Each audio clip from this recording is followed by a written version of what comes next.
I'm a student at Leeds Beckett University, and this vlog will be about my behaviour as a consumer, and I chose coffee. This vlog will be discussing my purchasing behaviour influenced by the marketing environment and decision making. As a consumer, I'm mostly affected by marketing. Marketing makes me view products in a certain way. What is marketing? Neil Borden originally developed the concept of the marketing mix. This was then amended by Eugene McCarthy in 1960 as the more memorable 4 Ps: product, place, price and promotion. The product, how this meets the needs of the consumer. The packaging, the labelling, the colours, what draws you into a product. The place, the selection of the distribution.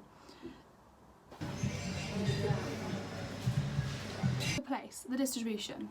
So say I was working on a street and there was a Costa right next to me, but a Starbucks maybe a mile away, I would go to the Costa because it's nearer. The price, the cost to the consumer, how much this costs to the consumer, how much they can get off with discounts, and how much profit it will make for the seller. The promotion, how this product is promoted, so if it's on social media, Facebook, newspapers, radios, what demographic is going to see this. I'm doing my vlog on coffee. I purchase coffee quite often. I like coffee, however I have a specific taste in coffee, as I don't like normal milk. My preferences are coconut milk, soya milk or almond milk. Most coffee shops have started bringing this in, however my favourite place is Costa. This is my customer acquisition theory for my coffee purchase. The first thing that I would do is an information search. So I look at the best discounts, loyalty cards. I would like to save money whilst buying my coffee. This is why loyalty cards and discounts are important to me. I like to go to buy coffee with friends and family, so I listen to what they want to do and where they want to go and buy coffee and what they view as the best value for money.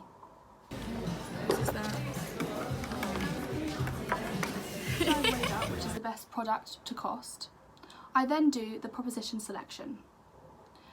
This is where I look at the best loyalty cards, student offers, and for me Costa is the best again because there is an app that's on my phone, so I don't have a card, so I won't lose the card, and it's always on my phone because I always have my phone with me. And this I then look if I will repeat the purchase again, and for Costa I would, because the more coffees you buy, the more points that you get on your card and the more chances you are to have free coffees. After I've weighed up which is the best product to cost, I then do the proposition selection. This is where I look at the best loyalty cards, student offers, and for me Costa is the best again because there is an app that's on my phone, so I don't have a card, so I won't lose the card, and it's always on my phone because I always have my phone with me. And this I then look if I will repeat the purchase again, and for Costa I would, because the more coffees you buy, the more points that you get on your card and the more chances you are to have free coffees. Then next would be the purchase acquisition. I would look at if this purchase would be frequent. For me, maybe once or twice a week or once every 2 weeks depending on my money situation. Depending on what time of year and when I'm seeing friends. So recently it's been the festive season, so Costa have been adding new lattes and new things to the menu that I could want to try. And this, looking at the expense of this product. This product is not as expensive as buying a car or putting a rent down on a house. This is maybe £3, £4 max. Might do calls then.